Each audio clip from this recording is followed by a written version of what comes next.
Está no ar. Gente que fala. Gente que fala. Tem texto e direção geral do jornalista Fausto Camunha. Gente que fala. Reúne de segunda a sexta-feira formadores de opinião para discutir as principais notícias do dia. Gente que fala. Tem o selo de qualidade APCOM.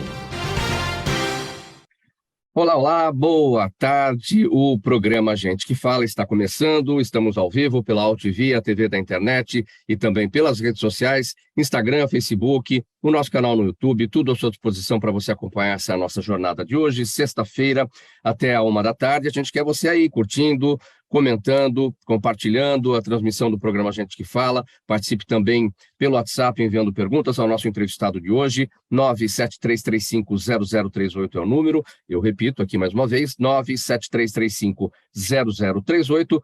Eu sou o Mauro Friesman, meio-dia em ponto. E aqui para a nossa conversa desta sexta-feira, eu vou apresentar o Milton Flávio, o médico Milton Flávio, assessor da presidência da Fundação de Amparo à Pesquisa do Estado de São Paulo, a FAPESP. Na verdade, o doutor Milton Flávio, médico urologista da Unesp de Botucatu. Tudo bem, doutor Milton? Seja bem-vindo mais uma vez. Obrigado pela colaboração sempre com a gente. E apesar do 20 de janeiro, é a nossa primeira conversa do ano. Vai aí um feliz ano novo, muita saúde, muita alegria. Olha, eu que agradeço, Mauro, mais essa oportunidade de poder estar participando com vocês do programa Gente que Fala. Um abraço na Zenilda, no Fausto, toda a equipe de vocês, pelo carinho que vocês têm sempre mantido e tido comigo e pela oportunidade de, mais uma vez, falar com vocês. Vamos lá, meio-dia e 1, iniciar nossa conversa aqui com o Milton Flávio. Olha, a cidade de São Paulo vai celebrar, na semana que vem, na quarta-feira, 469 anos de sua fundação.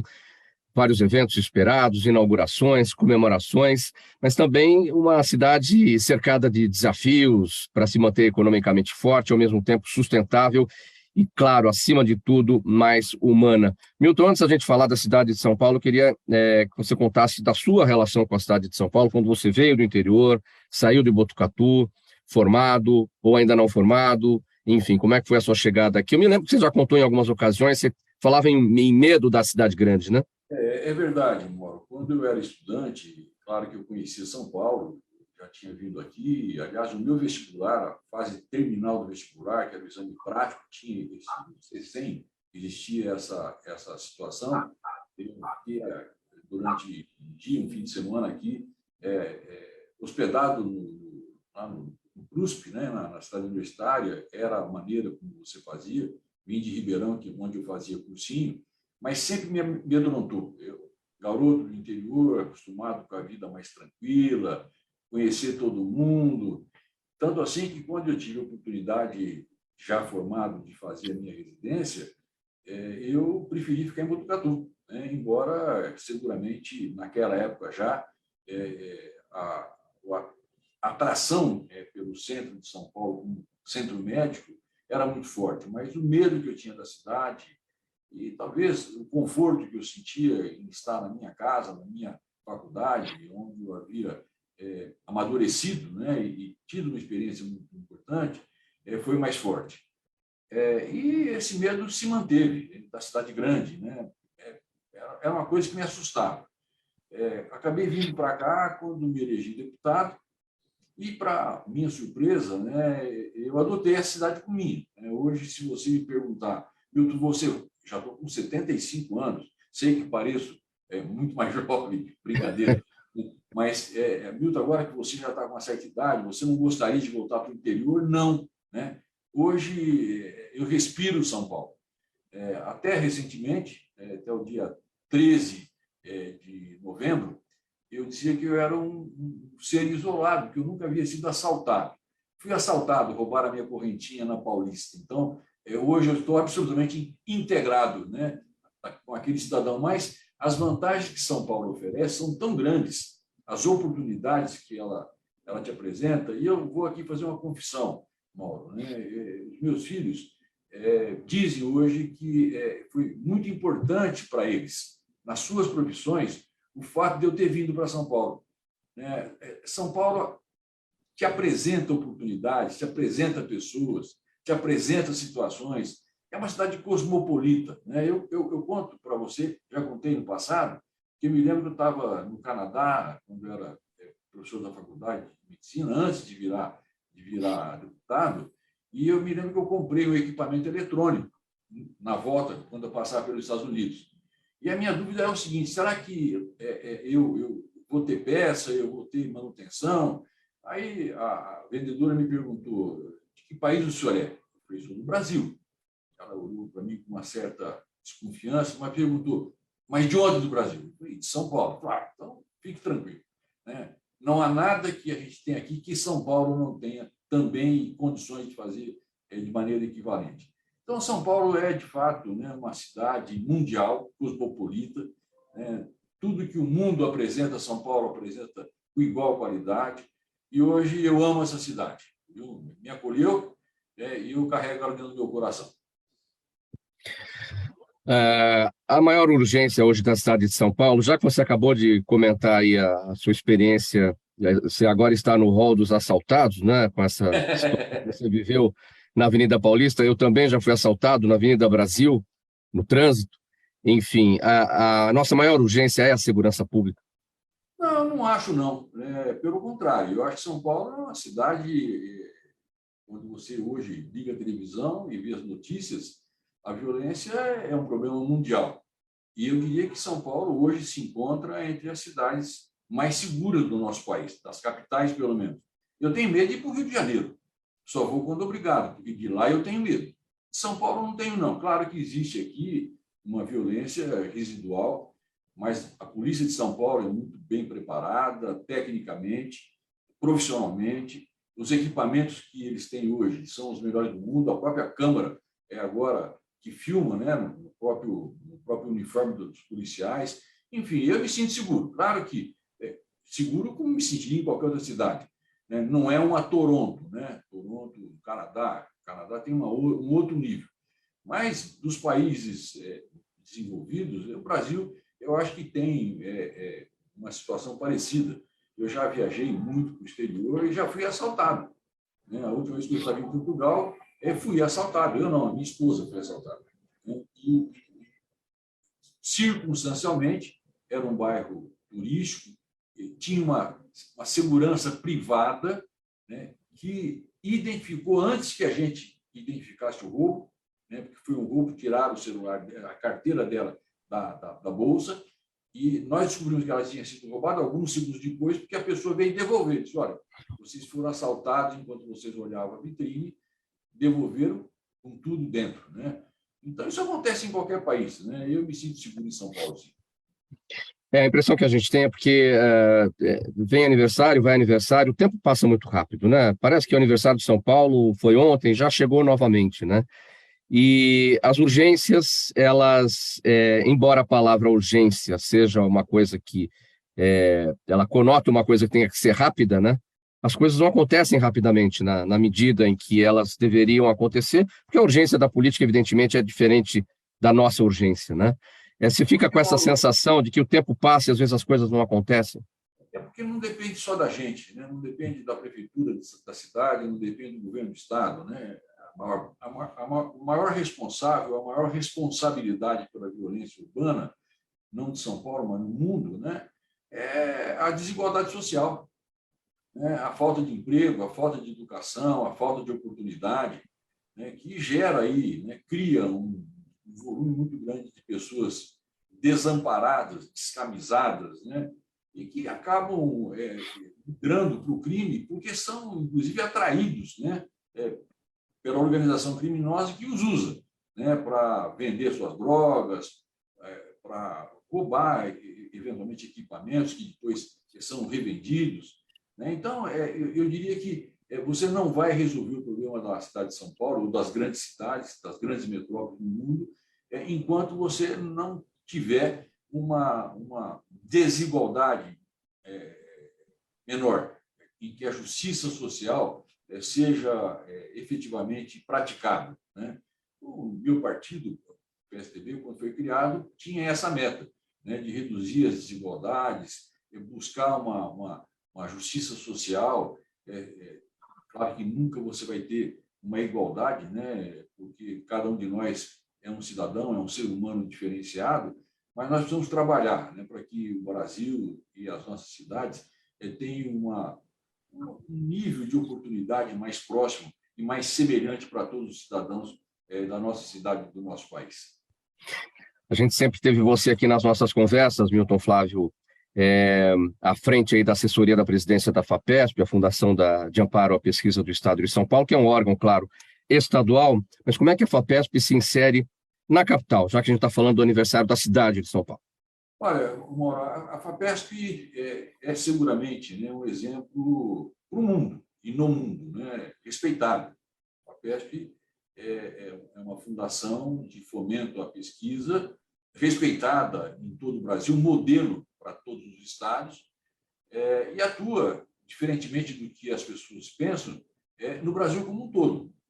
Só para você ter uma ideia, a FAPESP é seguramente o maior agente financiador de pesquisas na Amazônia, muito mais do que organismos internacionais que são valorizados, divulgados, né? Mas também ela tem uma atuação, a FAPESP vem mudando, né, ao longo do tempo. No começo, quando eu era mais jovem, estudante, tive uma bolsa de iniciação à pesquisa como estudante lá na universidade, né? O professor Saad, que era o nosso chefe de departamento de cirurgia, eu, a Florence, o Zé Ábido, que é um outro colega de turma, fizemos uma pesquisa lá, eu me lembro, com ratos, né? Quando a gente ainda era estudante, terceiro, quarto ano da faculdade, né? Depois, a FAPESP tinha esses programas que eu diria que são programas autorais, né? O cientista pensa uma pesquisa, e tinha isso, inclusive, no passado, né? Não tinha essa preocupação com a praticidade, com a resposta que essa pesquisa poderia ter de imediato para a sociedade. Já há algum tempo, a FAPESP ela vem trabalhando em parceria com a iniciativa privada. Muita gente não sabe, mas mais do que o governo, quem investe em pesquisa no mundo, de maneira geral, e também no Brasil e em São Paulo, é a iniciativa privada, porque eles precisam aprimorar os seus produtos, precisam qualificar o equipamento que eles produzem. Então, eles investem muito, muito na pesquisa, né? E a FAPESP vem fazendo já há muito tempo alguns certames em parceria com a iniciativa privada, tentando deslocar ou tentando trazer ou motivar a empresa privada a participar de projetos que lhe interessem, mas que também tragam benefícios para a sociedade, né? Mais recentemente, a FAPESP abriu uma nova linha, em parceria com o governo do Estado de São Paulo, né, definindo, junto com o governo, né, quais seriam os desafios maiores que a cidade enfrenta, que o Estado enfrenta, e tem aberto linhas de pesquisa exatamente nessa área. Quais são os desafios que a gente tem hoje? Mobilidade urbana, segurança, educação, enfim. Né? Definido esses objetivos, esses desafios, a FAPESP aporta recursos e convoca cientistas, empresas, pesquisadores para trabalharem nessa área, né? E, dessa maneira, né, por exemplo, no passado, infelizmente, isso acabou não resultando, ou não tendo o resultado que a gente esperava, a FAPESP se colocou à disposição, e agora reitera de novo, né, à disposição de parcerias com o Estado e com a Prefeitura, para trabalhar com cientistas nos projetos que mexem, por exemplo, com os moradores de rua e com a Cracolândia em particular. Nós tentamos mobilizar um grupo de cientistas para avaliar, né, academicamente, cientificamente, se aquilo que vinha sendo feito na cidade de São Paulo para resolver o problema da Cracolândia era o mais adequado, o mais correto, se equivalia com aquilo que se faz no mundo. Eu, inclusive, convidei um colega meu de turma, que é egresso, né, da Organização Mundial de Saúde, ele se aposentou lá na Organização Mundial da Saúde, ficou muitos anos em Genebra fazendo avaliações de projetos nessa área, né? Mas nós não conseguimos, antes da pandemia, por mais que a gente tentasse, e a FAPESP continua querendo ajudar, encontrar uma fórmula que nos colocasse efetivamente dentro desse problema. Mas fomos procurados novamente, o professor Zago me falou ainda hoje sobre isso, e muito provavelmente nós vamos encontrar uma maneira da FAPESP poder ajudar a transformar, ou a resolver, ou a minimizar esse problema que é mundial, né? O uso de drogas está em expansão e nós vamos tentar superar isso. O olhar sobre o uso de drogas, em especial sobre a Cracolândia, Milton, ele deve ser mais do ponto de vista policial ou do ponto de vista social? Eu acho que você não pode dissociar, né, a área social, a área educacional, a área sanitária e a área da segurança, né? Você tem lá o usuário, que é um doente, né? Mas é um doente não apenas do ponto de vista da sua saúde individual, mas ele é um doente socialmente falando, ele convive com a doença social, que eu disse, que é a desigualdade, a falta de oportunidades. Ninguém vai para a rua porque quer ir para a rua, né? Quem vai para a rua, via de regra, tirando eventuais transtornos mentais, são pessoas que perderam na vida as condições de conviver com a sociedade. E aí são vítimas, né? E são vulneráveis aos traficantes, né? Aos mercadores de drogas, que acabam usando essas pessoas não apenas para vender droga, mas para criar novos mercados, né? Então, não dá para separar, viu, Mauro? Eu diria que você tem que trabalhar conjuntamente, né? E não é muito fácil, não, porque há uma A dificuldade vem daí, né? Por não se poder dissociar, né? Há uma divergência muito grande, por exemplo, né? Quando você discute, eu não quero aqui nem polemizar, nem partidarizar, mas quando você discute a internação compulsória, os cientistas, os especialistas divergem muito sobre isso, né? Quais são os limites em que ela pode ser utilizada. E é por isso, e nessas condições, que a FAPESP pode ajudar. Vamos falar sobre o que a gente pode considerar a alavanca do mundo para os negócios no momento, é o empreendedorismo, né? Muitos países avançados nisso, o Brasil tem muito a aprender, muito a crescer, muito a implementar. O que a FAPESP tem de concreto à disposição aí para o ensinamento do empreendedorismo? Olha, na verdade, aí eu vou fazer um mix, né? A FAPESP, claro que na medida em que ela tem e oferece oportunidade que você pesquise em qualquer área. Eu falava ontem com a Marília Marton, né, numa reunião que eu participei pela FAPESP, no Memorial da América Latina. A Marília é egressa do PSDB, né, tem uma gestora e uma cabeça muito boa, uma pessoa de uma alma limpa, né? E eu dizia para ela exatamente isso, né, Mauro? As pessoas olham muito para a FAPESP pensando em pesquisa na área médica, na área científica, né? Mas a FAPESP tem, por exemplo, né, uma parceria feita com a Secretaria do Estado da Educação e com a Secretaria Municipal da Educação, né, já desde o governo anterior, para qualificar programas que qualifiquem, que deem aos professores uma condição de executar, de poder exercer com mais competência a sua profissão. E aí o projeto é tão exitoso, é tão provocativo, que nós tivemos quase que dobrar o volume de recursos que foram oferecidos. Tamanha foi a procura de professores na área da educação interessados em criar projetos que aprimorem essa qualidade ou essa possibilidade. Isso é muito bom, isso é muito bom.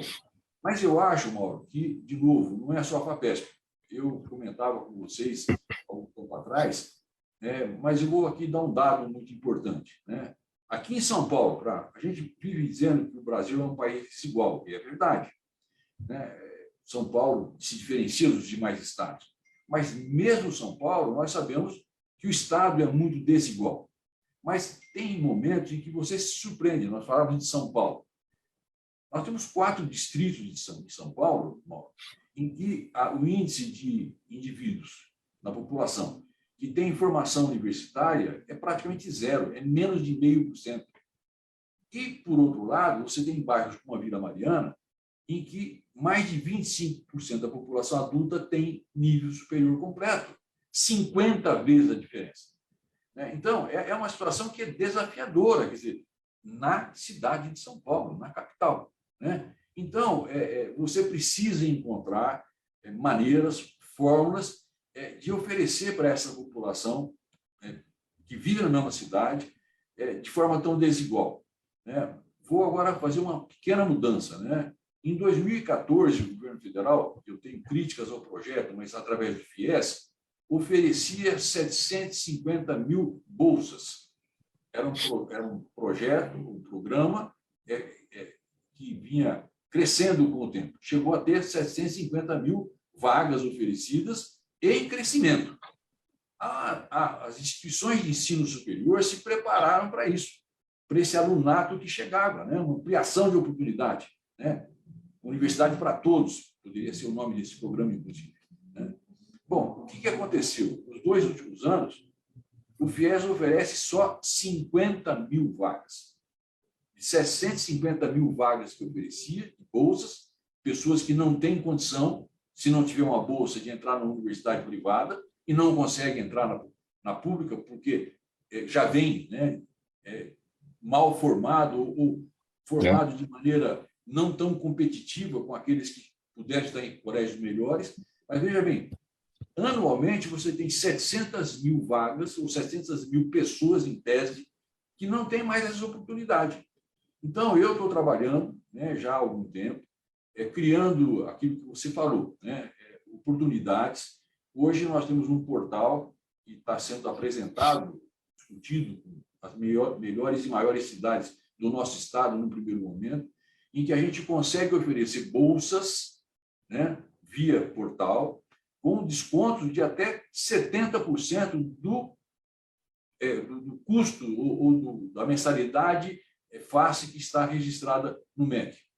Bom, mas mesmo assim, mesmo que se ofereça bolsas de 40%, 50% de descontos, tem aluno que não consegue pagar nem os 50% que sobrou.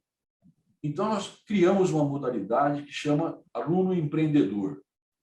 Você cria oportunidades, é um programa muito interessante, eu estou muito entusiasmado com ele, de que os alunos possam, como empreendedor, que passam a ser a partir da matrícula na universidade, possam, eu vou usar um termo que é complicado, se monetizar.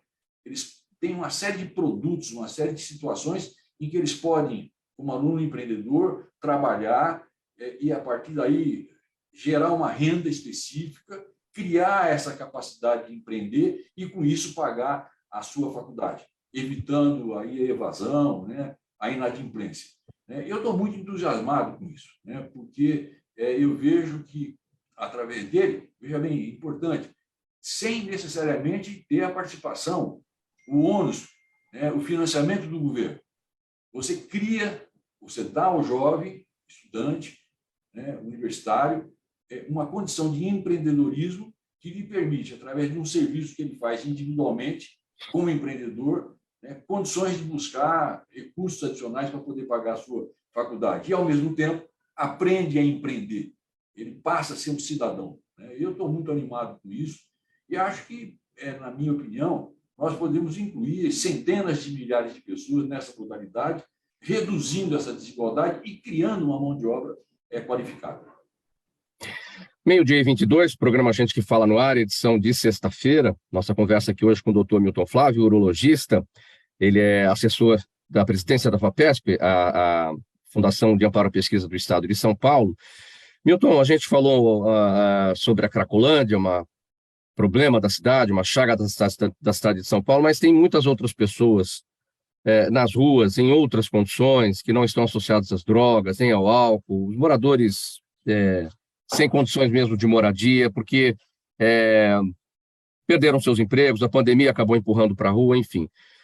E a gente sabe que para conseguir uma nova colocação, uma nova situação no mercado de trabalho, as pessoas precisam ter endereço. Sem endereço fica tudo mais difícil, Esse programa de empreendedorismo da FAPESP pode ser pensado de alguma maneira para essas pessoas, levá-las para programas de empreendedorismo. São pessoas que eventualmente são formadas, têm condições de reingressar, de ser reinserida na sociedade, perderam a chance de uma moradia, mas tem toda a chance de seguir na vida. Olha, Mauro, eu diria que a FAPESP individualmente tem dificuldade, né? Porque ela trabalha com programas específicos, regras muito rígidas, né? Nós não podemos financiar nada que não cumpra com o regramento que a FAPESP criou. Ela tem um estatuto, ela tem um regulamento, ela tem um conselho Sim, superior, mas ela pode, por meio de parcerias. ela pode fazer parcerias com os governos. Eu disse, ela está aberta, ao contrário, né? Ela criou linhas definidas com o próprio governo, definindo áreas, né, que são como essa que você colocou, desemprego, a falta de moradia, a mobilidade urbana, enfim, pesquisadores que possam trabalhar nessa área encontrando alternativas que minimizem o problema. Mas aí, Mauro, eu acho que falta um pouco de iniciativa, falta um pouco de disposição. Eu já falei aqui num programa há algum tempo que eu não me conformo de você ter tanto prédio desocupado em São Paulo, abandonado, sem pagar IPTU, que está sendo não utilizado. Eu diria, nós não precisamos nem construir. Quer dizer, chama esse pessoal que está devendo IPTU, que tem uma dívida quase que impagável com o município, se associa, né? Faz uma parceria com eles. Esses imóveis poderiam ser utilizados, né? Porque existe um problema muito grande que vem sendo discutido há muito tempo, que é a distância que existe, né, entre o local de moradia do cidadão que tem moradia e o local onde ele trabalha. Então, o fato de você não aproximar o trabalhador do seu local de trabalho, não criando condições, né, de que ele possa viver no entorno de onde ele trabalha, ou então poder morar no centro de São Paulo, onde está a maior parte dos empregos, né, e serviços, por exemplo, né, cria um segundo problema, que além do desemprego, que é o problema do trânsito, que a mobilidade urbana fica insuportável, né? E aí você começa a ouvir propostas malucas, né, tipo transporte gratuito, né, como se fosse possível, né? Isso é coisa muito bom para empresário de ônibus, né? Eu sempre tenho muita dúvida quando alguém me propõe, ou quando eu ouço isso, eu começo a olhar quem é que está propondo. Em via de regra, eu vejo uma ligação entre o proponente e as empresas de ônibus, né? Porque quem vai bancar isso é o cidadão comum. Então, veja bem, isso é uma política necessária. Nós temos especialistas, né? O Sérgio Veleda, por exemplo, que já foi secretário, foi do metrô, é um indivíduo que trabalha muito nessa área. Nós temos que buscar especialistas que acreditem e que efetivamente trabalhem com meta, que trabalhem com prazo, né? Porque senão nós vamos ficar enxugando gelo, Mauro. Todo o governo começa, diz que vai reduzir, que vai criar moradia, dá um nome bonito, entrega aí, lá no interior, uma merrequinha de casa, né? Tira bastante fotografia, mas a população continua sem alternativa, né? Então, a ocupação do centro de São Paulo é uma necessidade, né? Não é difícil fazer, não é difícil fazer, seguramente há quem possa ajudar a fazer isso, né? Em parceria com a iniciativa privada, né? Ocupando imóveis, por exemplo, abandonados, né? Sem uso, né? Que acabam sendo invadidos de maneira inadequada, colocando em risco a população. Por que não fazer disto uma política urbana responsável, célere, porque o prédio já existe, né? E resolver, inclusive, a questão da inadimplência daqueles que hoje, pela dívida crescente, não têm condições de saldá-la com o município. Então, eu acho que tem alternativa e a FAPESP pode ajudar, sim, se houverem projetos que apontem nessa direção. A colocação em uso de imóveis fechados, abandonados e colocando em ordem aqueles que estão ocupados indevidamente, que estão até perigosamente ocupados, né? A gente já viu tragédias, incêndios em São Paulo por conta de falta de controle disso. Eu, quando estava na prefeitura, eu lembro, eu fui secretário, né, do Dória na prefeitura de São Paulo, fazendo relações institucionais. Eu trabalhei muito, durante algum tempo, nessa área, mas trabalhei muito fortemente, né? Eu me lembro que havia um desinteresse dos indivíduos responsáveis pela área, por exemplo, nesse tipo de programa. Por quê? Porque eles achavam que isso, puxa vida, mas esse pessoal não está acostumado a viver em comunidade, quer dizer, nós vamos ter que criar uma estrutura para ensiná-los. É verdade, é verdade. Essas pessoas que, eu me lembro, né, quando você... Mas é isso que tem que ser feito. É isso que tem que ser feito, esse é o desafio. Esse é o desafio. Se você não tem essa vontade, essa disposição, você não pode ser secretário da área. Está errado, você está no lugar errado. Eu me lembro, né? Quando você pega, por exemplo, essas pessoas que moram em áreas de risco, né, em morros. Eu lembro de um trabalho muito interessante feito em Santos, porque eu conhecia a pessoa que fazia, era uma pessoa que tinha comigo e tem comigo uma relação afetiva muito, muito grande, que a primeira coisa que você tinha que fazer era ensiná-los a conviver. Olha, vocês vão mudar agora para um conjunto habitacional, mas vocês vão ter regras. Eles não sabem isso, eles nunca tiveram essa oportunidade. Não é culpa deles. Se você não ensiná-los a viver em comunidade, em sociedade, você vai gerar um nível de violência ali naquele entorno insuportável. Então, o primeiro trabalho é fazer isso. Mas eu conversava com os responsáveis e dizia, mas dá muito trabalho. Claro que dá muito trabalho. Né? Mas você entende, Mauro? É preciso, eu sempre digo isso, né? Quando você escolhe um secretário, pode escolher só um secretário porque ele tem uma boa formação acadêmica. Ele precisa acreditar, ele precisa gostar, ele precisa se sentir desafiado.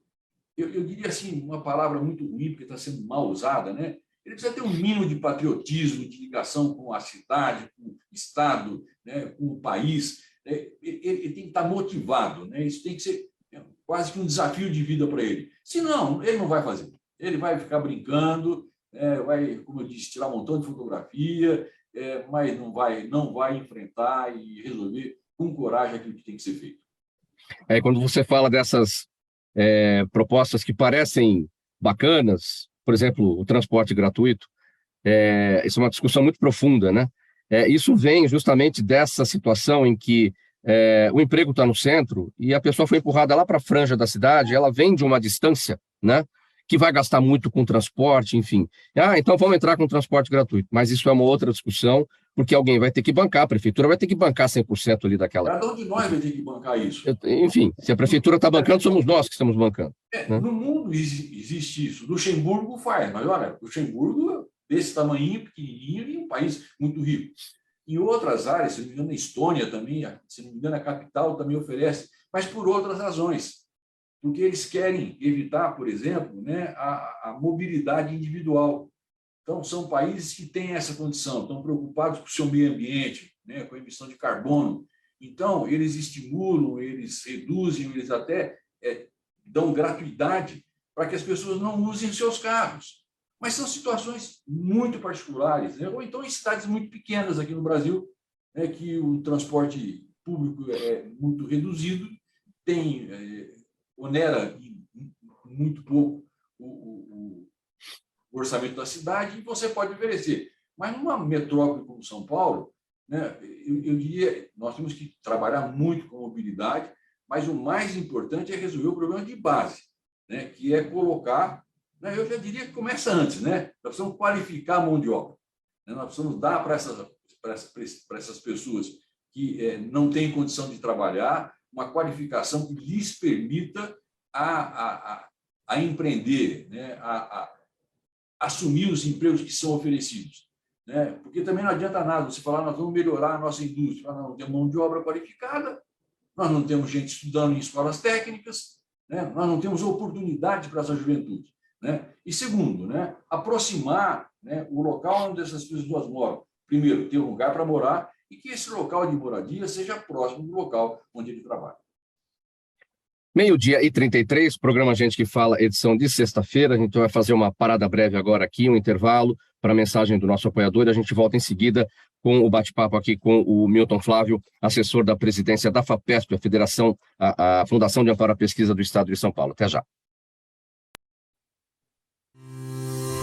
Toda ação estratégica de sucesso tem um componente fundamental: um instituto de pesquisas ético, rápido e preciso.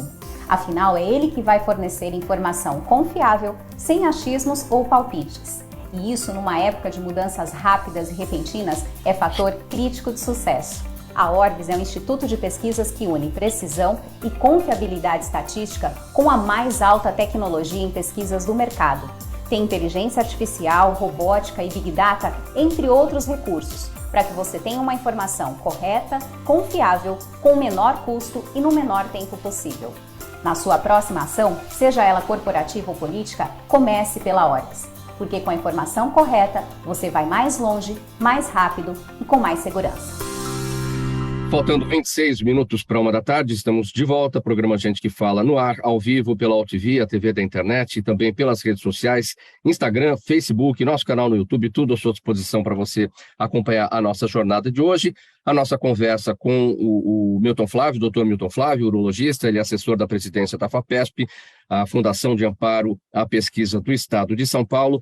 E antes aqui da sequência do nosso bate-papo com o Milton Flávio, quero falar com você sobre o seguinte: você que é empresário, você que está acompanhando aqui a nossa transmissão, está sempre aqui com a gente, você que é empresário, executivo, representante de entidades da nossa sociedade civil, você que atua em qualquer atividade do nosso mercado, um convite para você, venha ser parceiro do programa Gente que Fala. O programa Gente que Fala está no ar há 21 anos, já quase 22 anos, atinge o público do mundo inteiro, como acabei de destacar, estamos na internet, falando para todo o planeta, todos os dias aqui ao vivo, do meio-dia a 1, debatendo, analisando os temas mais importantes, as notícias do dia, os desafios do país, os desafios do mundo, com convidados de altíssimo nível, com autoridades de todos os setores, especialistas, é na política, é na saúde, é na educação, é na economia, enfim, em todas as áreas. Então, venha ser parceiro, venha anunciar com a gente, venha mostrar sua marca aqui no programa Gente que Fala, entre em contato com a gente para conhecer todas essas possibilidades de parceria. O número é o 5052 5555, 5052 5555. E a gente segue aqui, então, a conversa com o doutor Milton Flávio. Milton, vamos falar aqui do que tem agitado aí o país desde o dia 8. O Brasil vive momentos super conturbados, clima tenso na política, que parece que não se dissipa de jeito nenhum. Isso tudo tem dado graves exemplos, como, claro, o que aconteceu no dia 8, a invasão aos prédios dos 3 poderes lá em Brasília, e até consequências ainda piores, enfim, vamos torcer para que isso não ocorra, mas todo um olhar para esse tipo de controle. Enfim, por que chegamos a esse ponto? Aliás, há quem diga que, apesar de tudo que aconteceu, a democracia está salva, as instituições estão de pé e por isso a democracia está salva, porque as instituições funcionaram, mas tem gente que acha que as instituições não vinham funcionando adequadamente e por isso chegamos no ponto que chegamos. Qual que é a sua avaliação? Olha, Mauro, primeiro eu dizer que eu estou entre aqueles que lamentam profundamente os episódios do dia 8. É uma vergonha para a nossa democracia, é uma vergonha para o nosso país, mas, desculpa, o responsável tem nome e sobrenome, chama-se Jair Bolsonaro. Não dá para aliviar. Não estou discutindo nem o seu governo, que, aliás, foi um desgoverno. Mas isso foi criado, isso foi estimulado durante todo o tempo e acabou no que acabou. A expectativa não é que foi uma ação translocada, não. Eles imaginavam que, efetivamente, haveria uma adesão maior, a ideia era ampliar esse processo de protesto, era criar um pânico, criar um pavor no país e, eventualmente, dar ou estimular as nossas Forças Armadas a intervirem no processo e, o que é mais grave, devolvendo o poder a um presidente pateta. Pateta e patético, porque, inclusive, fugiu do nosso país no momento mais grave, porque sabe que, se voltar e vai voltar, o seu destino, infelizmente, para ele, será a cadeia. O número de crimes que ele cometeu na área civil e na área eleitoral, dificilmente vai fazer com que ele não cumpra e não pague um preço muito alto. Mas, de qualquer maneira, eu diria que a democracia foi testada, Mauro, mas ela tem que ser mantida, ela tem que ser estimulada, ela tem que ser preservada. É uma luta cotidiana, é uma luta do dia a dia. E, por outro lado, é uma luta que não basta, não pode se restringir a discursos. É bom você ver ministros preocupados com o cumprimento da Constituição. É bom você ver o Congresso preocupado com o cumprimento do regramento político do país. Mas a pergunta que eu faço é até quando a população brasileira vai suportar os desgovernos que nós temos vivido. né? Pessoas que efetivamente não trabalham em prol da população. Né? Quando é que nós vamos mudar essa realidade? Né? O número de miseráveis, Mauro, só cresce. E isso estimula, né? Cria condições para que mitos ou pessoas míticas, líderes messiânicos, né? Tenham espaço para crescer. Eu sempre digo, né? E aqui eu gostaria que você seja até cuidadoso, né? Não é por outra razão que proliferam tantas denominações religiosas no nosso país. Né? Dizem que criar uma igreja, criar uma denominação religiosa é melhor do que criar um banco, né? Porque você não tem que pagar nada, né? Ao contrário, você só recebe. Né? E ainda com aquela situação dramática, tenho uma formação evangélica, a minha família era luterana, quando veio da Suíça, então uma formação muito rígida nesse particular, mas eu me lembro da questão do dízimo, né? Era um compromisso. Né? Eu me lembro na escola dominical, você levando lá, meu pai levando um envelope com o dízimo, que eu não sei se era exatamente 10%, mas era a quantia que ele podia pagar. E isso era religioso, assim, era uma obrigação. As famílias tinham prazer, se sentiam obrigadas. Por quê? Porque isso era um compromisso de vida das pessoas.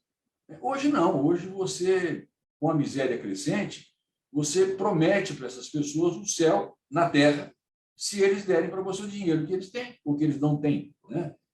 Essa situação que eu estou colocando na igreja, né, ou das igrejas, mas ela vive no cotidiano. Ó, né? Na hora que você tem uma sociedade desarranjada, que você tem o desemprego, a vulnerabilidade dessa juventude, que começa já, nem na juventude, começa quase na segunda infância, de serem pombos, de serem aviõezinhos de traficantes, né?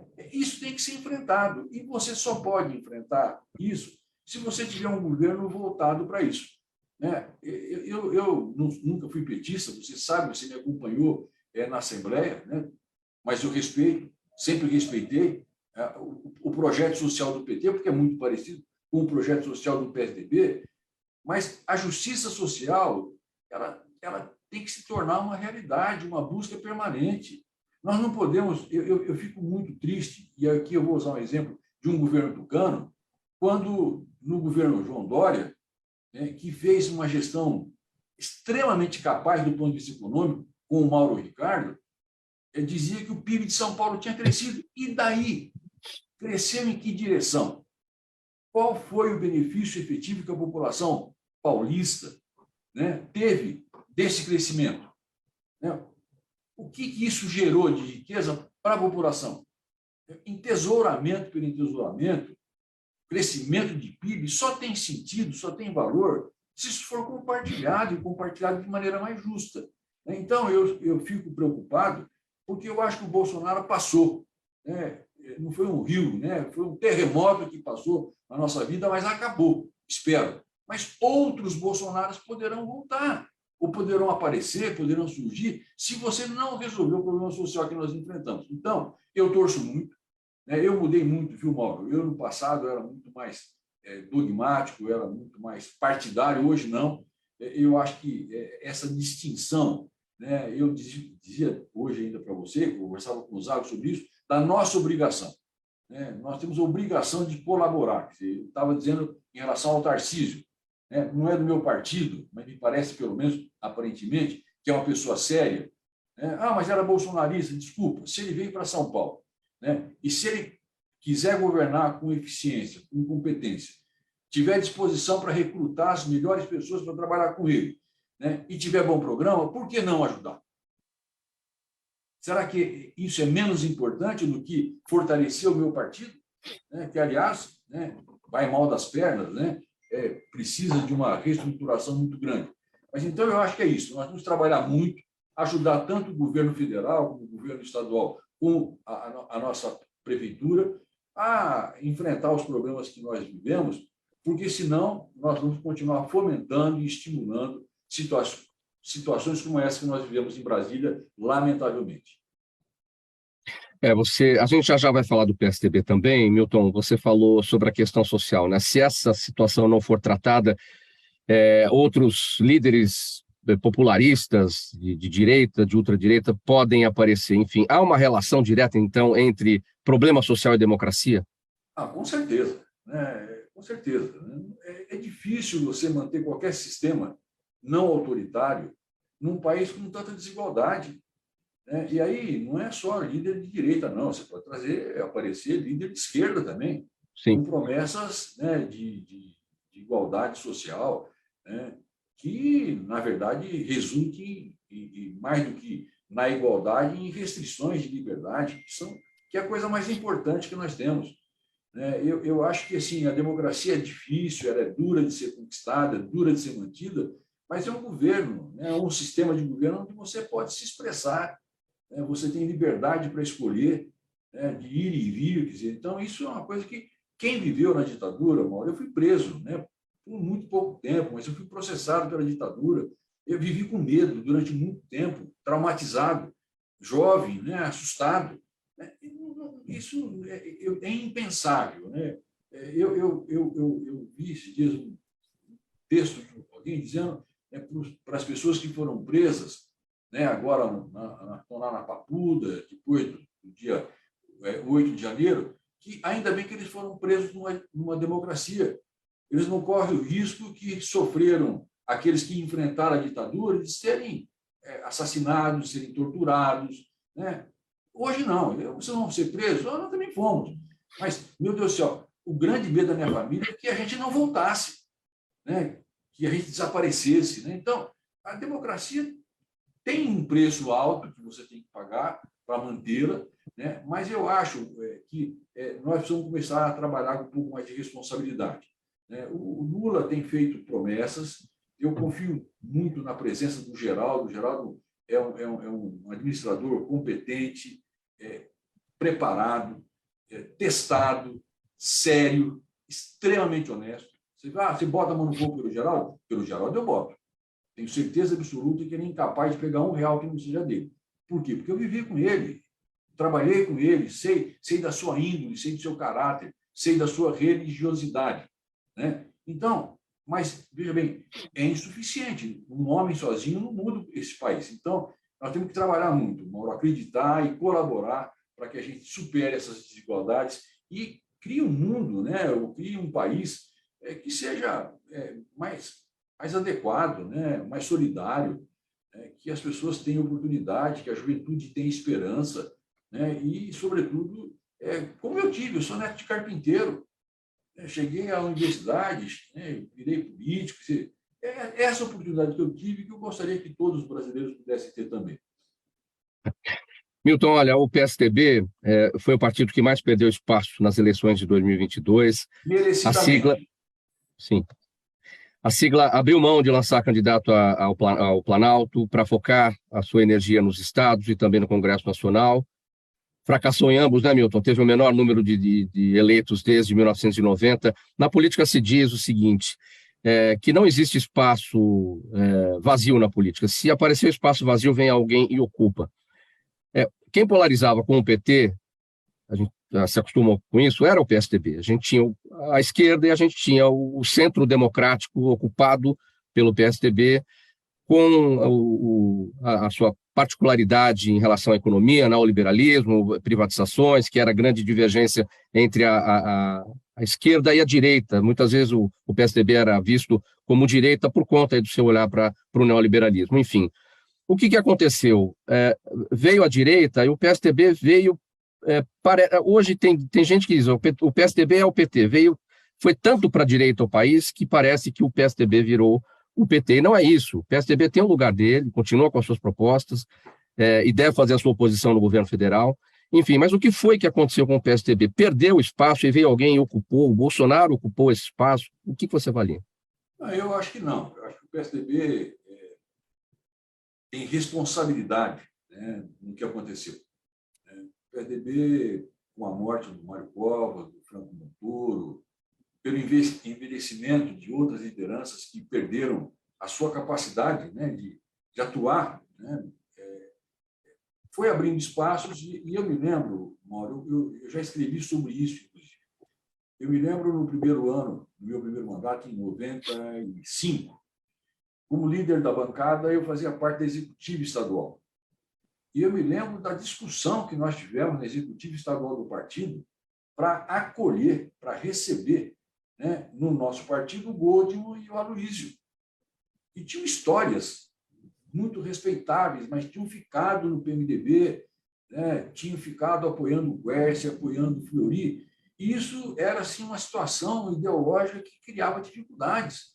Né? Foi muito difícil o convencimento dos mais radicais, tucanos mais radicais, que tinham feito aquela ruptura no passado tão recente, de que era possível, era importante acolhê-los, porque eles tinham história, tinham muito a contribuir, né? E pensavam como a gente, tanto pensavam que continuaram conosco, né? E ambos tiveram um destaque.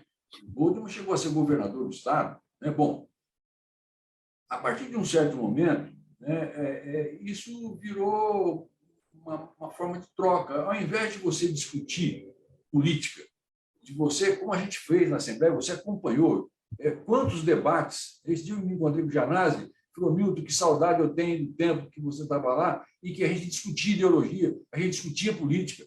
Hoje acabou, isso não existe mais. Né? Você não atraía, você não comprava pessoas para trazer para o seu partido. Você fazia maiorias respeitando que a pessoa continuasse no seu partido. Tinha lá 4, 5 partidos que eram aliados, mas eles continuavam. PSB, PFL, né? Cada um continuava no seu partido, no DEM, enfim. Você criava um modus operandi, você criava um espaço de liberdade ou de vivência que permitia as pessoas participarem do governo, mas mantendo a sua individualidade. A partir de um certo momento, acabou isso, Mauro. Você trazia o prefeito, você não importa se o cara é ladrão, se o cara é bandido. Eu tenho... Isso era contabilizado como se fosse um ato de competência política. Não! Né? Eu trouxe 80 prefeitos. Que prefeitos você trouxe? Com que filosofia? Esses mesmos 80 prefeitos agora vão mudar para o outro lado. Eles são parceiros, eles são sócios do governo. Mas isso passou a ser contabilizado como importante. Eu não vou citar nominalmente, mas eu me envergonho, por dizer com toda a lealdade, eu me envergonho de líderes de governo do PSDB que, na minha opinião, e eu enfrentei-os na oposição, não tinham e não têm nenhuma ligação com a social-democracia. São oportunistas que vieram e se associaram aos governos tucanos para serem e para terem espaço, e tiveram os espaços que quiseram. Ato contínuo, quando o PSDB perde a eleição, seguramente vão mudar para o partido do atual governador. Isso é uma prática que não existia, Mauro. Né? O Dória, que fez aquela opção do Bolsodória, né? Como é que você pode se associar ao Bolsonaro? Não há circunstância, não há nível de comparação. Ele foi movido pelo antipetismo, né? Foi essa a questão. Isso é conversa mole, não tem nada de antipetismo, não. Isso é oportunismo eleitoral. Nós precisamos começar a criar coragem, Mauro, de colocar, dar nome aos bois. O Dória não estava brigando contra o PT, ele estava querendo ser governador, querendo ser presidente da República. Desculpa, tanto é que não está no PSDB de novo hoje. É um excelente gestor, mas ele não se associou. Desculpa, não há nada que você possa fazer que justifique você se associar ao Bolsonaro para enfrentar o PT. Que isso, gente? Que desculpa é essa? Existe alguém pior, mais desqualificado intelectualmente, culturalmente, moralmente do que o Bolsonaro? Que justificativa é essa? Então, é conversa. Vendia-se para a população isso. Depois inventou que aí nós íamos mudar, nós íamos ser liberais. Quem disse isso? Por que, em nome de quem? O fato do Dória ser governador de São Paulo não lhe dava o direito de tentar mudar o nosso partido. E aí nós fomos perdendo identidade e deu no que deu. Agora, o Dória não é o único culpado. O Dória, eu sempre disse, ele não nasceu, não foi geração espontânea. Ele chegou no partido pela mão de alguém. Ele ganhou espaço no partido apoiado por alguém. Eu mesmo apoiei o Dória na eleição de prefeito. Então, nós todos temos responsabilidade. O Dória não foi sozinho. Eu morri de vergonha e não usei o Bolsodória. Eu me senti absolutamente traído naquele momento. Mas eu me senti, mas muita gente achou muito bom. Você acha que dá para acreditar na política de volta, como nos tempos em que eram feita, como ela era feita nos seus tempos de Assembleia Legislativa, com o governo Lula, com o governo Tarcísio aqui em São Paulo, de você ver a política funcionando a serviço do bem-estar comum, onde na comissão você via Milton Flávio e Carlos Gianazzi debatendo ideologicamente, colocando seus pontos de vista, onde você via Milton Flávio e Gianazzi no plenário, lá cada um no seu tempo na tribuna, apresentando seus pontos de vista, onde você via Milton Flávio e Gianazzi no café, tomando café, conversando civilizadamente sobre os problemas a serem enfrentados e como serem enfrentados, ou seja, com a política na frente de tudo. É possível? Olha, Mauro, não há outra alternativa. Né? Não há outra alternativa. Né? A política é isso. A política é um espaço onde as pessoas divergentes podem conversar, podem dialogar e, em tese, todos buscando o bem comum. Né? Não há outra alternativa. Quando você pensa em política, na criação de partidos, né, o objetivo fundamental é você criar um espaço onde as pessoas que pensam diferente, mas têm um objetivo comum, é melhorar a vida das pessoas, é fazer o país crescer, é fazer o mundo melhor, né, por meios que, eventualmente, não são os mesmos, pelo menos naquele momento ou naquela determinada situação. Eu me lembro do livro do Bobbio, né, quando ele perguntava se a esquerda existia, ele dizia, olha, a partir da queda do Muro de Berlim, você vai ter que começar a analisar as pessoas, não porque era de esquerda ou de direita, mas qual é a posição, qual é a atitude, qual é a proposta que ela tem frente a um problema concreto. Né? A primeira coisa que tem que fazer é uma reforma política, Mauro, que é tão importante quanto a tributária, quanto a fiscal. Não é possível que um país sobreviva, uma democracia sobreviva, com 30 partidos. Não há nuances na política que justifiquem isso. Os objetivos são outros. As pessoas criam partidos como que se cria a igreja para ganhar dinheiro, né? O fundo eleitoral, quer dizer, né? Nós temos que criar coragem de dizer isso.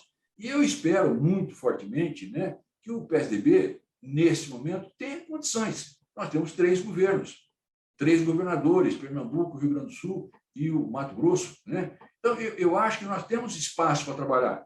Nós temos lideranças importantes. Claro que perdemos quadros relevantes, como o Geraldo, por exemplo. Né? Mas, enfim, eu acho que o PSDB tem que fazer uma autocrítica muito forte, né? E tem que recuperar, né, a sua capacidade de dialogar com a sociedade e de ouvir, né, e de propor soluções que atendam às necessidades que a população tem.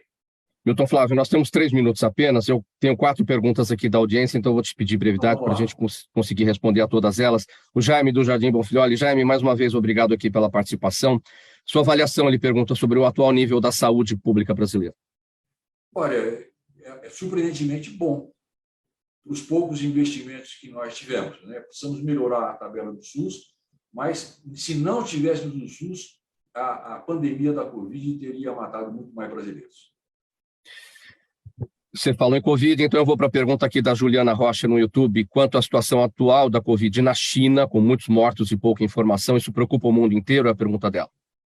Tem que preocupar pela grande população que a China tem, mas eles estão controlando, né? E o Brasil está preparado. Eu tenho muita esperança nesse novo governo, tanto de São Paulo quanto do Brasil, que a gente encare com mais responsabilidade, não apenas a Covid, mas as novas epidemias que seguramente virão.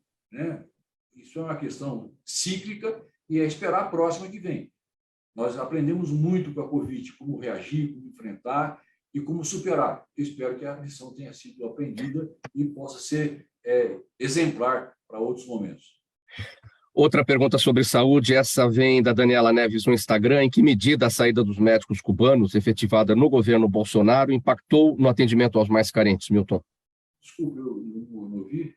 Em que medida a saída dos médicos cubanos, efetivada no governo Bolsonaro, impactou o atendimento aos mais carentes? Olha, eu tenho críticas ao programa. Eu acho que nós temos brasileiros formados aqui e fora daqui que poderiam, nesse momento, estar participando de um programa. Nós não precisamos necessariamente buscar em Cuba o que nós temos. Né? Nós temos centenas, milhares de brasileiros estudando na Colômbia, na Argentina, no Uruguai, com dificuldade de reconhecer o seu diploma.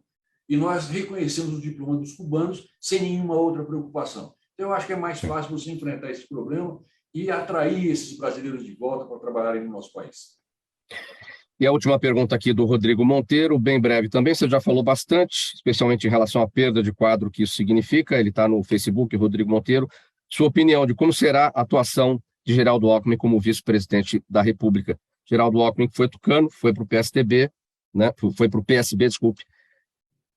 Olha, ninguém muda a sua raiz, ninguém muda a sua ideologia. O Geraldo mudou de partido, mas seguramente não mudaram os seus ideais, a sua perspectiva, a sua ideologia e a sua vontade de servir bem o Brasil.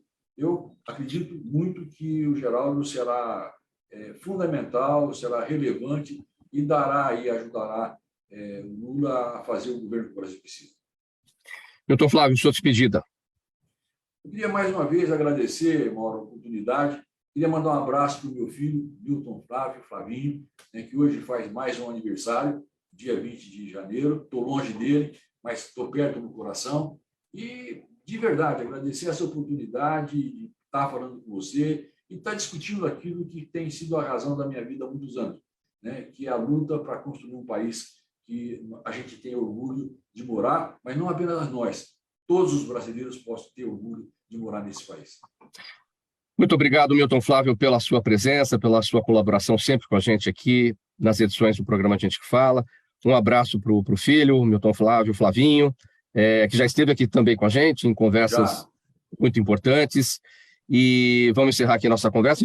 Infelizmente, o tempo passa muito rápido. Tá bom. Tinha muita coisa muito importante. Eu só quero mandar um beijo. E tem uma tia, tia Glória, uma pessoa muito querida, que disse que estaria nos assistindo hoje da Bahia. Se a tia Glória estiver lá, um beijo, tia. Te amo. Um abraço, então, para a tia Glória, na Bahia. Em que cidade da Bahia, Milton? Ela é Salvador. É uma pessoa maravilhosa, uma pessoa que me inspirou a vida inteira. Tomara que ela esteja aí acompanhando e recebendo o nosso abraço. Milton, muito obrigado. A gente se fala em breve. O programa Gente que Fala termina aqui. Realização da ABECOM, na técnica do AltV, o Sérgio Oliveira. Valeu, Sérgio, pelos trabalhos. Apresentação minha, Mauro Friesman, pauta e redação Pedro Schiavon, Zenilda Salvato, nossa diretora de produção, jornalista Fausto Camunha, nosso diretor-geral, na AltV, a direção-geral do Alberto Luchetti, e você aí do outro lado, espectador, internauta, a razão sempre da nossa presença aqui todos os dias. Bom final de semana para todo mundo, a gente volta a se falar na segunda-feira, ao vivo, a partir do meio-dia, pela AltV e também pelas redes sociais. Um abraço a todos.